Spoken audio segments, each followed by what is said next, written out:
அனைவருக்கும் வணக்கம். நான் ராஜலட்சுமி மூர்த்தி. இன்னைக்கு நம்ம பார்க்க போற டாபிக் ரொம்ப இன்ட்ரெஸ்டிங்கான topic. It's related to maternity subject. என்ன அப்படின்னு பார்த்தீங்கன்னா, ஹைப்பர்டென்சிவ் டிசார்டர் ஆஃப் பிரெக்னன்சி. இது தமிழ் என்ன சொல்லுவாங்க அப்படின்னா, கர்ப்ப காலத்துல ஏற்படுகின்ற ரத்த அழுத்தம். அதை பத்தி தான் நம்ம இன்னைக்கு பார்க்க போறோம். இதுக்கு இன்னொரு பேர் PIH அப்படின்ட்டு சொல்லுவாங்க, பிரெக்னன்சி இன்டியூஸ்டு ஹைப்பர் டென்ஷன். இது ரொம்ப இம்பார்ட்டண்டான topic. Final year BSc R GNM அவங்களுக்கு. இந்த வீடியோவில் நம்ம ஹைப்பர்டென்சிவ் டிசார்டரில் ப்ரீ எக்லாம்ஷியா அந்த ஒரு கண்டிஷனை பற்றி பார்க்க போகிறோம். ஓகேங்களா? ஓகே, ஹைப்பர் டென்ஷன் அப்படின்னா என்ன என்றது உங்களுக்கு தெரிஞ்சிருக்கும். அதாவது பிபி நார்மலாக இருக்கிற அளவை விட அதிகமாக இருந்துச்சுன்னா அந்த கண்டிஷனுக்கு ஹைப்பர் டென்ஷன் அப்படின்ட்டு சொல்லுவாங்க. நார்மல் பிபி என்ன அப்படின்னு பார்த்தீங்கன்னா, 110 120 சிஸ்டோலிக் பிபியும் 70 to 80 டயஸ்டோலிக் பிபி. இதை தான் நார்மல் பிபி அப்படின்ட்டு சொல்கிறோம். அதாவது 120/80 இதுக்கு மேலே போச்சு அப்படின்னா அவங்களுக்கு it depends upon the reading, mild BP, moderate BP, then high BP அப்படின்ட்டு சொல்றாங்க. இங்க என்ன கொடுத்துருக்காங்க அப்படின்னு பார்த்தீங்கன்னா, சிஸ்டோலிக் பிபி 140யும் டயஸ்டோலிக் பிபி 90 இதுக்கு மேலே இருந்துச்சு அப்படின்னா அவங்கள ஹைப்பர்டென்சிவ், அவங்களுக்கு ரத்த அழுத்தம் இருக்கு அப்படின்றத டிசைட் பண்றாங்க. Okay, next please. நெக்ஸ்ட் இந்த ப்ரீ எக்லாம்ஷியா கிளாசிஃபை பண்ணியிருக்காங்க. 2 வகையா பிரிச்சிருக்காங்க. ஃபர்ஸ்ட் கிளாசிஃபிகேஷன் இதுல 5 டைப்ஸ் இருக்கு. என்ன அப்படின்னு பார்த்தீங்கன்னா, gestational hyper tension first. Gestation அப்படின்னாலே கர்ப்பகாலம், ஜெஸ்டேஷனல் டயபிட்டிஸ் மில்லிட்டஸ் கேள்விப்பட்டிருப்பீங்க. The same like this gestational hyper tension. கர்ப்ப காலத்துல பிபி அதிகமா இருக்கும். ஒன்ஸ் டெலிவரி ஆனதுக்கு அப்புறம் பிபி செட்டில் டவுன் ஆயிடும். அதை தான் ஜெஸ்டேஷனல் ஹைப்பர் டென்ஷன் அப்படின்ட்டு சொல்றோம். இந்த செகண்ட் ஒன் ப்ரீ எக்லாம்ஷியா. ப்ரீ எக்லாம்ஷியா கண்டிஷன்ல அவங்களுக்கு பிபி ஹையா இருக்கும். அதாவது ஆஃப்டர் 20 வாரத்துக்கு அப்புறம் பிபி அதிகமா இருக்கும். அலாங் வித் தட் புரோட்டீன் யூரின்ல லாஸ் ஆகும். Then with or without pathological oedema இருக்கும். அந்த கண்டிஷனை ப்ரீ எக்லாம்ஷியா அப்படின்ட்டு சொல்றோம். இந்த ப்ரீ எக்லாம்ஷியா கண்டிஷனை ட்ரீட் பண்ணாத விட்டுட்டாங்க அப்படின்னா அது எக்லாம்ஷியா கண்டிஷனுக்கு எடுத்துட்டு போய் விட்டுடும். இந்த எக்லாம்ஷியா கண்டிஷன்ல இங்க சொன்ன symptoms along with that convulsion then coma அது ரெண்டும் சேர்ந்து இருக்கும். இதுதான் எக்லாம்ஷியா சொல்றோம். இது ரொம்ப சிவியர் கண்டிஷன். நெக்ஸ்ட் என்ன அப்படின்னு பாத்தீங்கன்னா, chronic hyper tension. Chronic hyper tension already அவங்களுக்கு பிபி இருந்திருக்கு. அதுதான் கிரானிக் ஹைப்பர் டென்ஷன் அப்படின்னுட்டு சொல்றாங்க. தென் ப்ரீ எக்லாம்ஷியா சூப்பர் இம்போஸ்ட் அப்படின்னா இந்த கிரானிக் ஹைப்பர் டென்ஷன் கூட அவங்களுக்கு ப்ரீ எக்லாம்டிக் சிம்டம்ஸ் சேர்ந்து இருந்துச்சு அப்படின்னா சூப்பர் இம்போஸ்ட் ப்ரீ எக்லாம்ஷியா அப்படின்னுட்டு சொல்றாங்க. இங்க ஆரோ கொடுத்து அழகா கொடுத்துருக்காங்க பாருங்க. பிஃபோர் 20 வீக்ஸ் இருக்கிறது கிரானிக் ஹைப்பர் டென்ஷனும், ஆஃப்டர் 20 வீக்ஸ்க்கு அப்புறம் gestational hypertension, pre eclampsia, eclampsia, then superimposed pre eclampsia அப்படின்ட்டு பிரிச்சு காமிச்சிருக்காங்க. யூஸ்வலா இந்த பிளட் ப்ரெஷர் எப்போ மோஸ்ட்லி இந்த 4 கண்டிஷன்ஸ் வரும் அப்படின்னா 5 மாசத்துக்கு அப்புறம் தான் தெரிய ஆரம்பிக்கும். இது ஒரு டைப் ஆஃப் கிளாசிஃபிகேஷன். இது இன்னொரு type of classification.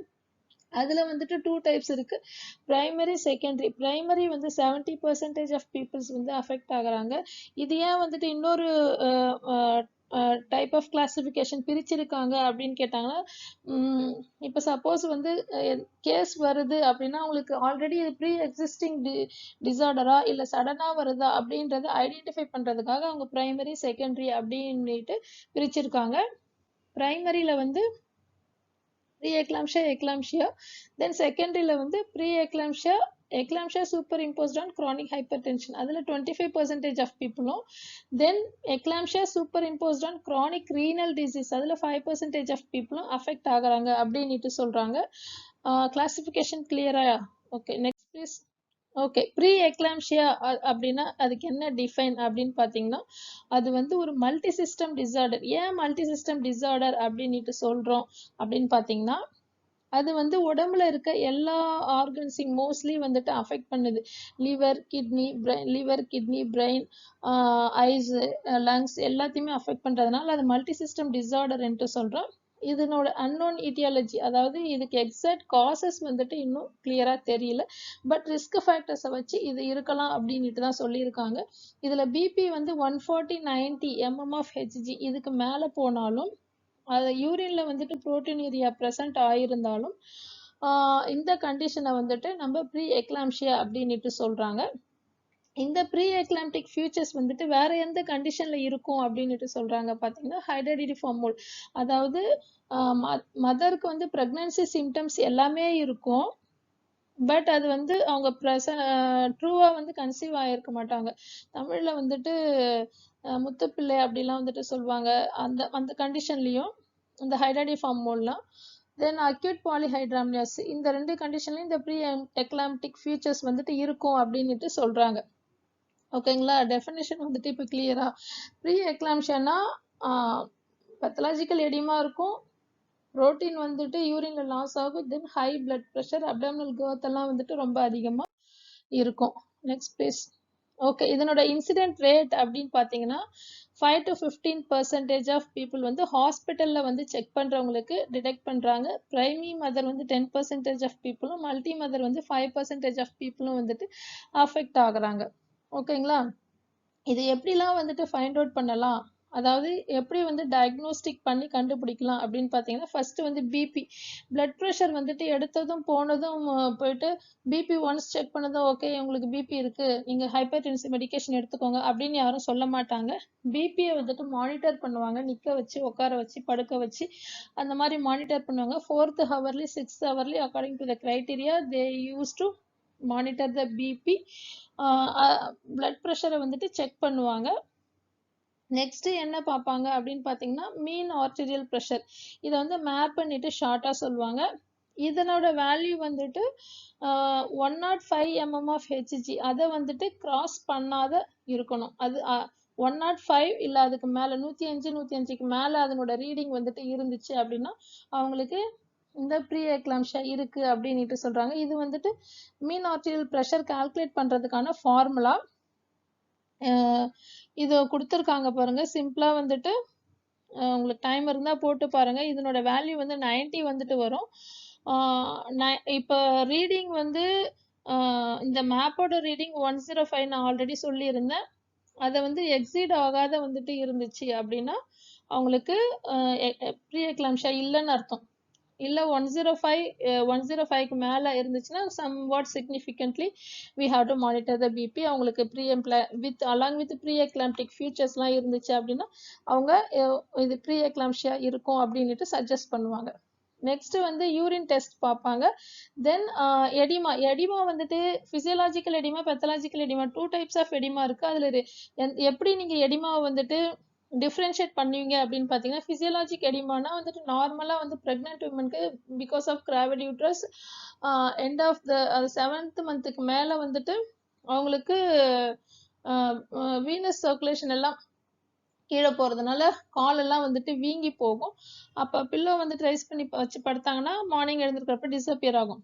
But pathological எடிமால வந்துட்டு உங்களுக்கு அந்த மாதிரி போகாது. இப்படி தம் ஃபிங்கரை வச்சு அழுத்தி பார்த்தீங்கன்னா அந்த டிம்பிள்டான அந்த பொசிஷன்லேயே வந்துட்டு இருக்கும். இந்த மாதிரிலாம் இருந்துச்சுன்னா அதை வந்து பெத்தலாஜிக்கல் எடிமா அப்படின்ட்டு சொல்றாங்க. அதாவது கால் வீக்கத்தை வந்துட்டு தான் ஸ்வெல்லிங் எடிமா அப்படின்ட்டு சொல்லுவோம். Next please. ஓகே, அடுத்தது இதுல என்னென்ன ரிஸ்க் ஃபேக்டர்ஸ் அப்படின்னு பார்த்தீங்கன்னா, ஃபர்ஸ்ட் வந்து பிரைமரி கிராவிடா, அதாவது பிரைமரி கிராவிடனா என்னன்னு தெரியும் உங்களுக்கு. நெக்ஸ்ட் ஃபேமிலி ஹிஸ்ட்ரி, அவங்க குடும்பத்தில் யாருக்காச்சும் இந்த மாதிரி பிரச்சனை இருந்துச்சுன்னா அடுத்தவங்களுக்கு வர சான்சஸ் இருக்கு. Then placental abnormalities, genetic factors. Genetic factors வந்து ஒரு சில ஜீன் வந்துட்டு ட்ரோஃபோபிளாஸ்ட் இன்வர்ஷன் ஆகிறத வந்துட்டு தடுக்கும். So that is also one of the risk factors. Then immunological phenomena, new paternity, இதெல்லாம் வந்துட்டு ரிஸ்க் ஃபேக்டர்ஸ். இந்த கண்டிஷன்ஸ்லாம் நியூ பெட்டர்னிட்டினா வந்துட்டு நியூ ஃபாதர், இந்த மாதிரி கண்டிஷன்லாம் வந்துட்டு இருந்துச்சுன்னா ப்ரீ எக்லாம்ஷியா வர சான்ஸ் இருக்கு அப்படின்ட்டு தான் சொல்றாங்க. Next pre existing vascular and renal disease. Already அவங்களுக்கு ஏதாச்சும் வாஸ்குலர் டிசார்டர் இருந்ததுனாலும் ரீனல் டிசீஸ் இருந்ததுனாலும் தென் த்ராம்போஃபிலியாஸ் அதாவது ப்ளீடிங் டிசார்டர் ஏதாச்சும் இருந்தால் இந்த ப்ரீ எக்லாம்டிக் கண்டிஷன்ஸ் வர சான்ஸ் இருக்குன்ட்டு சொல்கிறாங்க. Next please. Okay, pre eclampsia அதை வந்துட்டு அதனோட பேத்தோபிசியாலஜி நம்ம பார்க்கறதுக்கு முன்னாடி இதெல்லாம் என்னென்ன அப்படின்ட்டு நம்ம பார்த்துடலாம். ஃபர்ஸ்ட் வந்துட்டு இந்த இமேஜ்ல வந்து இது லேட்டரல் பொசிஷன் காமிச்சிருக்காங்க. This one is a uterus, foetus, இது வந்து தொப்புள் கொடி, இது வந்து நஞ்சு கொடி, அதாவது அம்பிளிக்கல் கார்டு, பிளாசண்டா. இந்த பிளாசண்டா இங்க தெரியுது பார்த்தீங்களா, இதை தான் நான் வந்து இங்க பெரிய பிக்சரா போட்டிருக்கேன். இந்த பிளாசண்டால இங்க ஏதோ இந்த மாதிரி வந்துட்டு ஒரு ரவுண்டா வந்துட்டு உள்ளார தெரியுது பாருங்க, இதுதான் வந்து கோரியானிக் வில்லை அப்படின்னுட்டு சொல்றாங்க. இந்த கோரியானிக் வில்லை இதோ இருக்கு பாருங்க, இதுதான் வந்துட்டு கோரியானிக் வில்லை, தெரியுதுங்களா? இந்த கோரியானிக் வில்லைக்கு மேல 2 டைப்ஸ் ஆஃப் செல்ஸ் வந்துட்டு இருக்கு. அது என்னென்ன செல்ஸ்ன்றதை நான் சொல்றேன். இது கோரியானிக் வில்லை. இங்க இருக்கிற இந்த பார்ட் வந்து டெசிடுவா. யூஸ்வலா பிரெக்னன்ட் யூட்ரஸை வந்துட்டு எண்டோமெட்ரியம் அப்படி சொல்ல மாட்டாங்க, டெசிடுவா அப்படின்ட்டு சொல்லுவாங்க. அதுக்கு அடுத்தது மயோமெட்ரியம் லேயரு. ஓகேங்களா? இது நடுவில் இருக்கிறது வந்து intervillous space. Okay, 2 types of cell சொன்னீங்க. என்னென்ன செல் அப்படின்னு பார்த்தீங்கன்னா, இந்த கோரியானிக் வில்லைக்கு மேலே இருக்கிறது அதுக்கு உள்ளார இருக்கிற செல்லும் வெளியில இருக்கிற செல்லும். இங்க பாருங்க டார்க்கா வந்துட்டு கொடுத்துருக்காங்க, லைட் பிங்க்ல வந்து கொடுத்துருக்காங்க. டார்க் பிங்கா இருக்கிறது உள்ளார இருக்கிற செல், அதனோட பேர் வந்து சைட்டோட்ரோஃபோபிளாஸ்ட். வெளியில லைட் பிங்கா இருக்கு பாருங்க, அது வெளியில இருக்கிற செல், அது பேர் சின்சைட்டோட்ரோஃபோபிளாஸ்ட் ஆர் சின்சிஷியோட்ரோஃபோபிளாஸ்ட், எப்படி வேணாலும் ப்ரொனவுன்ஸ் பண்ணுங்க. இது ரெண்டும் சேர்ந்தது வந்து எக்ஸ்ட்ராவில்லஸ் ட்ரோஃபோபிளாஸ்ட் அப்படின்ட்டு சொல்லுவோம். ஓகே, இந்த ட்ரோஃபோபிளாஸ்ட் எதுக்கு மேம் சொல்றீங்க அப்படின்னு கேட்டீங்கன்னா, இந்த ட்ரோஃபோபிளாஸ்ட் லேயர் தான் ரொம்ப முக்கியமான பங்கு வகிக்குது பிரெக்னன்சி அப்ப. இதனோட வேலை என்ன அப்படின்னு பார்த்தீங்கன்னா, இது வந்து போயிட்டு அந்த டெசிடுவல் பார்ட்ல போய் இன்வர்ட் ஆகும். இன்வர்ட் அப்படின்னா வந்துட்டு என்க்ரோச் ஆகும். கொஞ்சம் கொஞ்சமா வந்துட்டு இந்த பிளாசண்டால தான் வந்துட்டு இந்த ட்ரோஃபோபிளாஸ்டிக் செல்ஸ் எல்லாம் இருக்கு. இது போயிட்டு அந்த டெசிடுவா வந்து என்க்ரோச் பண்ணி நல்லா வந்துட்டு போய் அட்டாச் பண்றதுனால உங்களுக்கு யூட்ரஸ்ல இருக்க இந்த ஸ்பைரல் ஆர்ட்ரிஸ்லாம் வந்து என்லார்ஜ் ஆகும், டைலேட் ஆகும். See, this is normal pregnancy. ஒவ்வொரு ட்ரைமஸ்டருக்கும் ஒவ்வொரு சேஞ்சஸ் வந்துட்டு நடக்கும். இந்த இமேஜ் வந்து உங்களுக்கு டிஃப்ரென்ஷியேட் பண்றதுக்காக நான் போட்டிருக்கேன். உள்ளார டார்க் ப்ளூல இருக்கு பாருங்க, அது வந்து சைட்டோட்ரோஃபோபிளாஸ்ட், வெளியில லைட் ப்ளூவா இருக்கு பாருங்க, அது வந்து சின்சைட்டோட்ரோஃபோபிளாஸ்ட். இந்த ரெண்டு செல்லும் போயிட்டு டெசிடுவல் லேயர்ல போயிட்டு ட்ரோஃபோபிளாஸ்டிக் இன்வர்ஷன் அப்படின்ட்டு சொல்லுவாங்க, போயிட்டு என்கரேஜ் ஆகி இந்த ஸ்பைரல் ஆர்ட்ரியை வந்துட்டு பெருசாகுது. பெருசாகிறப்ப அப்போ பிளட் சர்க்குலேஷன்ஸ் வந்து நல்லா நடக்கும். இந்த ட்ரோஃபோபிளாஸ்டிக் செல் மூலமா தான் உங்களுக்கு அந்த டெசிடுவல்ல இருக்க ஆர்ட்ரிஸ் எல்லாம் வந்து பெருசாகி எக்ஸ்சேஞ்ச் வந்துட்டு அம்மாவுக்கும் மதருக்கும் சாரி ஃபீட்டஸ்க்கும் மதருக்கும் வந்து நடக்கும். பேத்தோபிசியாலஜி புக்கில் வந்துட்டு நிறைய ஸ்டெப்ஸ் கொடுத்துருக்காங்க. பட் இந்த 4 ஸ்டெப்ஸ் வந்துட்டு என்எஃப். நான் ஆல்ரெடி சொன்ன மாதிரி ஃபர்ஸ்ட் வந்து அப்நார்மல் பிளாசென்டல் ட்ரோஃபோபிளாஸ்ட் இன்வர்ஷன் இன் இயர்லி ப்ரெக்னன்சி. அதாவது ட்ரோஃபோபிளாஸ்டிக் செல்ஸ் வந்து ப்ராப்பராக இன்வர்ட் ஆகாததுனால, ப்ராப்பராக வந்துட்டு என்க்ரோச்சிங் ஆகாததுனால இந்த ப்ரீ எக்லாம்ஷியா வருது அப்படின்ட்டு சொல்கிறாங்க. இந்த இமேஜ் பாருங்கள், நான் ப்ரெக்னன்ட் ஸ்டேட்டில் ஸ்பைரல் ஆர்ட்ரி இப்படி தான் இருக்கும். நார்மல் ப்ரெக்னன்சி அப்போ உங்களுக்கு ட்ரோஃபோபிளாஸ்டிக் செல்ஸ் வந்து இன்வர்ட் ஆகிறதுனால இந்த ஸ்பைரல் ஆர்ட்ரி நல்லா வந்துட்டு விரிவடைஞ்சு blood circulation from mother to foetus நல்ல நரிஷ்மெண்ட் வந்து போகும், நல்ல பிளட் சப்ளை வந்து கிடைக்கும், எந்த பிரச்சனையும் இருக்காது. But in pre eclampsia because of lack of trophoblastic inversion there is no expand of spiral artery. Spiral artery வந்து எக்ஸ்பேண்ட் ஆகாது. அதனால என்ன நடக்குது அப்படின்னு பார்த்தீங்கன்னா, உங்களுக்கு பிளட் ப்ரெஷர் லெவல் வந்துட்டு அதிகமாகுது. பிளட்டோட ப்ரெஷர் லெவல் வந்துட்டு இந்த ஆர்டரி வந்து விரிவடைஞ்சாதான் பிளட் ஃப்ளோ வந்து உங்களுக்கு ஃப்ரீயா பிளாசண்டாக்கு போயிட்டு அது ஃபீட்டஸ்க்கு போகும். ஸோ ஆர்டரி வந்து அப்படியே விரிவடையாம இருக்கிறதுனால இங்க பிளட்டோட ரெசிஸ்டன்ட் லெவல் வந்துட்டு அதிகமாகும். பிளாசண்டாக்கு ஆக்சிஜன் சப்ளை போகாது. நார்மலா வந்து இங்க low resistant and high flow in spiral arteries of the uterus. But in pre eclampsia அப்படியே உல்டாவா வந்துட்டு ஆகிடும். நெக்ஸ்ட் இதனால என்ன நடக்குது அப்படின்னு பார்த்தீங்கன்னா பூரா பாடி ஃபுல்லாவே வந்துட்டு சிஸ்டமிக் சர்க்குலேஷன்ல பிளட்டோட ப்ரெஷர் லெவல் வந்துட்டு அதிகமாகுது. அது மட்டும் இல்லாத உங்களுக்கு ஆக்சிஜனோட சப்ளை வந்து பிளாசண்டாக்கு கிடைக்காததுனால அங்க ஹைப்போ பர்ஃபியூஷன் ஆகுது பிளாசண்டால. அதனால ஆன்டி ஆன்ஜியோஜெனிக் ப்ராசஸ் வந்து நடக்குது. இந்த ப்ராசஸ்னால உங்களுக்கு பிளட் வெசல்ஸ்ல இருக்க எண்டோதீலியல் செல் வந்து டேமேஜ் ஆகுது. எண்டோதீலியல் செல் டேமேஜ் ஆகிறதுனால என்ன நடக்குது அப்படின்னு பார்த்தீங்கன்னா பிளட் வெசல் வந்து கன்ஸ்ட்ரிக்ட் ஆகுது. பிளட் வெசல் கன்ஸ்ட்ரிக்ட் ஆகுறதுனால எல்லா ஆர்கன்ஸ்க்கும் உங்களுக்கு ப்ராப்பரா வந்து பிளட் சப்ளை கிடைக்கல. அது மட்டும் இல்ல பிளட்டோட ப்ரெஷர் லெவல் வந்துட்டு அதிகமும் ஆகுது. எண்டோதீலியல் செல்ஸ் டேமேஜ் ஆகிறதுனால பிளட் வெசல்ஸ்ல இருக்க ஃப்ளூயிட்ஸ் எல்லாம் வந்துட்டு இன்ட்ராவாஸ்குலர்ல இருந்து இன்டர்ஸ்டிஷியல் ஸ்பேஸ்க்கு லீக் ஆக ஆரம்பிக்குது. அதனால பாடி ஃபுல்லா எடிமா வந்துட்டு ஃபார்ம் ஆகுது. நெக்ஸ்ட் ஒன் என்ன அப்படின்னு பார்த்தீங்கன்னா வாசோ கன்ஸ்ட்ரிக்ஷன் அண்ட் பிளேட்லெட் அக்ரிகேஷன். நான் ஆல்ரெடி சொல்லியிருக்கேன் பிளட் வெசல்ஸ் வந்து சுருங்க ஆரம்பிக்குது. அந்த எண்டோதீலியல் செல்ஸை வந்து சரி பண்றதுக்காக பிளேட்லெட் எல்லாம் வந்துட்டு உட்காருது. அதான் பிளேட்லெட் அக்ரிகேஷன் சொல்றோம். அதனால உடம்புல பிளேட்லெட்டோட லெவல் வந்துட்டு கம்மியாகுது. இதனால என்ன நடக்குது அப்படின்னு பார்த்தீங்கன்னா பிளட் சப்ளை வந்து ப்ராப்பரா எல்லா ஆர்கனுக்கும் போகாதனால ஹெல்ப் சிண்ட்ரோம் வந்துட்டு வருது. கிட்னிக்கு போகாதனால புரோட்டீனிரியா வருது. பிரெயினுக்கு போகாதனால வந்துட்டு சிவியர் ஹெட்ஏக் அந்த மாதிரி ப்ராப்ளம் கன்வல்ஷன் எல்லாமே வந்துட்டு வருது. இப்போ பேத்தோபிசியாலஜி பேசிக் வந்துட்டு என்ன அப்படின்றது உங்களுக்கு கொஞ்சம் புரிஞ்சிருக்கும்னு நினைக்கிறேன்.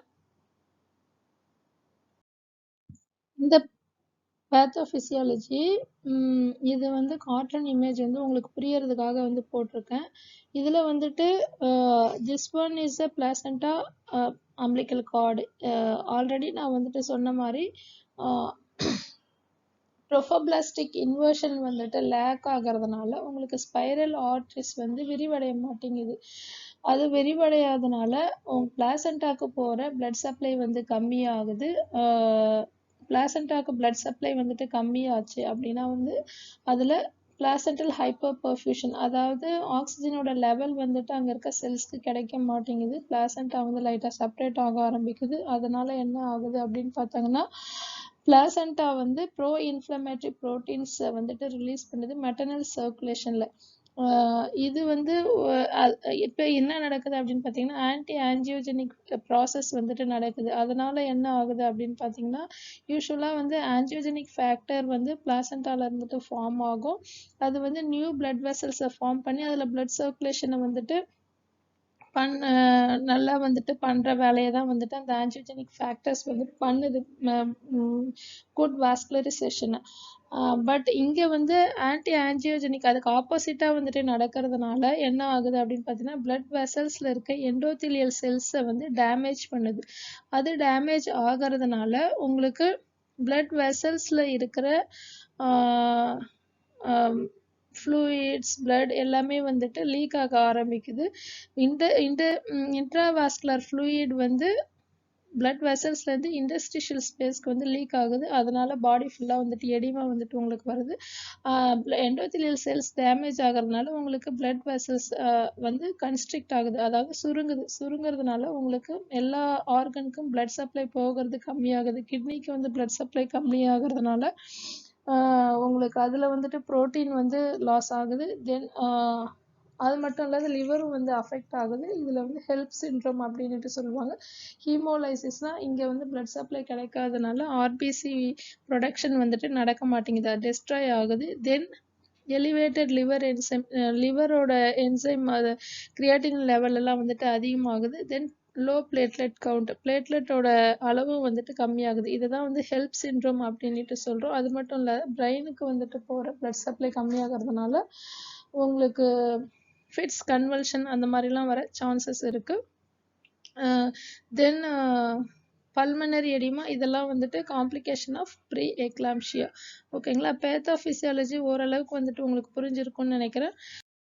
நெக்ஸ்ட் நம்ம பார்க்க போகிறது கிளினிக்கல் டைப்ஸ். அதாவது சைன்ஸ் அண்ட் சிம்டம்ஸை வந்துட்டு 2 டைப்பாக பிரிச்சிருக்காங்க, மைல்டு அண்ட் சிவியர். மைல்டு கண்டிஷனில் வந்துட்டு எப்படி இருக்கும் அப்படின்னு பார்த்தீங்கன்னா, அவங்களுக்கு டயஸ்டோலிக் பிபி, அதாவது கீழே இருக்க பிபியோட லெவல் வந்து 90க்கு அதிகமாகவும் 110க்கு உள்ளாரையும் வந்துட்டு இருக்கும். தென் சிஸ்டோலிக் பிபி வந்துட்டு 30 mm of Hg வந்து அதிகமாக வந்துட்டு இருக்கும். ப்ரேயர் ரீடிங், அதாவது முன்னாடி எடுத்த ரீடிங்கை கம்பேர் பண்ணக்குள்ள 30 வந்துட்டு அதிகமாக இருக்கும், அதுக்கு மேலே வந்துட்டு இருக்கக்கூடாதுன்ட்டு சொல்லியிருக்காங்க. தென் மேப் மீன் ஆர்டீரியல் ப்ரெஷர் ஆல்ரெடி நான் சொன்ன மாதிரி 105 வந்துட்டு தாண்டக்கூடாது, அதுக்குள்ளார வந்துட்டு இருக்கணும் அப்படின்ட்டு சொல்லியிருக்காங்க. இந்த கண்டிஷன்ஸ்லாம் இருந்துச்சுன்னா அது மைல்டு ப்ரீ எக்லாம்ஷியா சொல்கிறாங்க. சிவியரில் வந்துட்டு என்ன இருக்கும் அப்படின்னு பார்த்தீங்கன்னா, சிஸ்டோலிக் பிபியே வந்துட்டு 160 வந்துட்டு தாண்டி இருக்கும், டயஸ்டோலிக் பிபி 110 விட தாண்டி இருக்கும் அப்படின்ட்டு சொல்கிறாங்க. தென் ப்ரோட்டீனீரியா வந்து 24 ஹவர்ஸில் வந்துட்டு இவ்வளோ கிராம் ஆஃப் ப்ரோட்டீன் வந்து லாஸ் ஆகிருக்கும். ஒலிக்யூரியா வந்து 24, ஒலிக்யூரியானா வந்துட்டு ஒரு நாளைக்கு யூரின் அவுட்புட் வந்து கம்மியாக ஆகிறது, யூரின் வந்து ரொம்ப கம்மியாக போகிறது, அதான் ஒலிக்யூரியா அப்படின்ட்டு சொல்கிறாங்க. Less than 400 ml per 24 hours. தென் பிளேட்லெட் கவுண்ட்டும் வந்துட்டு கம்மியாக இருக்கும். ஹெல்ப் சிண்ட்ரோம் வந்து ப்ரெசென்ட் ஆகிருக்கும். செரிப்ரல் ஆர் விஷுவல் டிஸ்டர்பன்சஸ், அதாவது கண்ணு தலைவலிக்கிறது, ரொம்ப சிவியர் ஹெட்டேக்கு, கண்ணு வந்துட்டு சரியாக தெரியாத இருக்குது, அந்த மாதிரி பிரச்சனைலாம் வந்துட்டு இருக்கும் அப்படின்ட்டு சொல்கிறாங்க. ஐயூஜிஆர் க்ரோத் ரெஸ்ட்ரிக்ஷனும் வந்துட்டு இன்ட்ராயூட்ரின் க்ரோத் ரிட்டார்டட் அப்படின்ட்டு இந்த கண்டிஷன் எல்லாம் வந்துட்டு இருந்துச்சு அப்படின்னா அதை வந்து சிவியர் ப்ரீ எக்லாம்ஷியா அப்படின்ட்டு சொல்கிறாங்க. நெக்ஸ்ட் வந்து based on clinical features mild severe அப்படின்ட்டு பிரிச்சிருந்தாங்க. இதில் வந்து என்ன சொல்கிறாங்க அப்படின்னு பார்த்தீங்கன்னா, அலார்மிங் சிம்டம்ஸ் என்ன, தென் வார்னிங் சைன் என்ன அப்படின்றத டிஃப்ரென்ஷியேட் பண்ணி காமிச்சிருக்காங்க. இதில் வந்து ஃபஸ்ட்டு மைல்டு சிம்டம்ஸ்னால் அந்த மதருக்கு வந்து ஒரு சில அறிகுறிகள் மட்டும் வந்துட்டு இருக்கும் அப்படின்ட்டு சொல்லியிருக்காங்க. கால், கணுக்கால் அதெல்லாம் வந்துட்டு வீங்கி இருக்கும், ஃபேஸ் வீங்கி இருக்கும், அப்டாமினல் வால், வல்வா, தென் ஹோல் பாடி இதெல்லாம் வந்துட்டு கொஞ்சம் வீக்கமாக இருக்குது அப்படின்ட்டு சொல்கிறாங்க. இதெல்லாம் இருந்துச்சு அப்படின்னா mild symptoms, mild pre eclamptic condition அப்படின்ட்டு சொல்கிறாங்க. அலார்மிங் சிம்டம்ஸில் என்னென்ன இருக்கும் அப்படின்னு பார்த்தீங்கன்னா, ரொம்ப ஹெட்டேக்காக இருக்கும், யூரின் அவுட்புட் கம்மியாக இருக்கும், எபிகாஸ்ட்ரிக் பெயின் இருக்கும், விஷன் எல்லாம் வந்துட்டு சரியாக தெரியாது. தென் வார்னிங் சைனில் வந்துட்டு என்ன சொல்கிறாங்க அப்படின்னு பார்த்தீங்கன்னா, இது வந்து viva question, warning sign of pre eclampsia வந்துட்டு கேட்பாங்க. ஹை பிளட் ப்ரெஷர்னா 160 வந்து கிராஸ் பண்ணியிருக்கும். Then blurred vision, headache, swelling on the face, foot, hand, all over body வந்துட்டு ஸ்வெல் ஆகிருக்கும். தென் அப்டாமினல் பெயின் இருக்கும், vomiting, shortness of breath. Pulmonary எடிமான்றதுனால அவங்களுக்கு ஷார்ட்னஸ் ஆஃப் பிரெத் வர சான்சஸ் இருக்குது. இதில் இன்னொரு சிம்டம்ஸ் என்ன அப்படின்னு பார்த்தீங்கன்னா, abnormal weight gain, rapid weight gain அதிகமாக இருக்கும். Then rise of blood pressure, oedema, then pulmonary oedema. இதெல்லாம் வந்துட்டு கிளினிக்கல் ஃபீச்சர்ஸ் அப்படின்ட்டு சொல்லியிருக்காங்க. நெக்ஸ்ட் இது எப்படி வந்துட்டு நம்ம இன்வெஸ்டிகேஷன் பண்ணுறது, எந்த டயக்னோஸ்டிக் இன்வெஸ்டிகேஷன் என்ன அப்படின்னு பார்த்தீங்கன்னா, ஆல்ரெடி நான் சொல்லியிருந்தேன், யூரின் அவுட்புட், தென் பிளட் ப்ரெஷர், ஆன்டிநேட்டல் மானிட்டரிங், குழந்தை அம்மா 2 பேரும் வந்துட்டு சேஃபாக இருக்காங்களா அப்படின்ட்டு ஃபீட்டல் மானிட்டரிங் பண்ணுவாங்க. தென் ஐஸ் வந்து செக் பண்ணுவாங்க, பிளட் டெஸ்ட் வந்துட்டு பண்ணுவாங்க. இந்த இன்வெஸ்டிகேஷன் தான் ப்ரீ எக்லாம்ஷியாக்கு பண்ணுறது. இதில் என்ன காம்ப்ளிகேஷன் அப்படின்னு பார்த்தீங்கன்னா, காம்ப்ளிகேஷனை வந்து 3ஆக டிவைட் பண்ணியிருக்காங்க. அதாவது first 2 types, immediate and remote complication, குயிக்காக வர்றது, லேட்டாக வர்றது அப்படின்ட்டு. இமீடியட்டில் வந்து மெட்டர்னல், ஃபீட்டல் 2ஆக வந்து பிரிச்சிருக்காங்க. அதில் வந்து மெட்டர்னல் பீரியடில் வந்துட்டு என்ன நடக்குது, டூரிங் ப்ரெக்னென்சி எப்போ அப்படின்னா எக்லாம்ஷியா, அதாவது ப்ரீ எக்லாம்ஷியோட காம்ப்ளிகேஷன் எக்லாம்ஷியா, தென் ஹெமரேஜ் வர சான்சஸ் இருக்குது, oliguria, anuria, dimness of vision, blindness, preterm labour, then during labour அப்போ என்ன நடக்கும் அப்படின்னு பார்த்தீங்கன்னா suddenly the patient go for convulsion fits, அதை எக்லாம்டிக் வந்துட்டு போவாங்க. தென் போஸ்ட்மார்ட்டம் ஹெமரேஜ், இது ரெண்டும் வந்துட்டு நடக்க சான்ஸ் இருக்குது. தென் பீப்பேரியம் பீரியடில், அதாவது ஆஃப்டர் டெலிவரிக்கு அப்புறம் வந்துட்டு என்ன நடக்கும் அப்படின்னு பார்த்தீங்கன்னா எக்லாம்ஷியா, ஷாக் அண்ட் செப்சிஸ். ஃபைனலாக வந்துட்டு இந்த ஹெல்ப் சிண்ட்ரோம் வந்து எதில் நடக்கும் அப்படின்னு பார்த்தீங்கன்னா ஆன்டினேட்டல் பீரியடில். ஹெல்ப் சிண்ட்ரோம்க்கு என்ன ப்ரீஃப் அப்படின்ட்டு வைவா கொஷின் வந்து கேட்பாங்க. This is the complication of immediate complication of pre eclampsia. Then remote complication என்ன நடக்கும் அப்படின்னு பார்த்தீங்கன்னா ஃபார் மதருக்கு வந்து residual hypertension, recurrent pre eclampsia, then chronic renal disease இதெல்லாம் வர சான்சஸ் இருக்குது அப்படின்ட்டு சொல்கிறாங்க. ஃபீட்டல் காம்ப்ளிகேஷனில் வந்து ஐயூடி, அதாவது இன்ட்ராயூட்ரின் டெத், இன்ட்ராயூட்ரின் க்ரோத் ரெஸ்ட்ரிக்ஷன், ஆஸ்பிக்சியா, ப்ரீமெச்சூரிட்டி.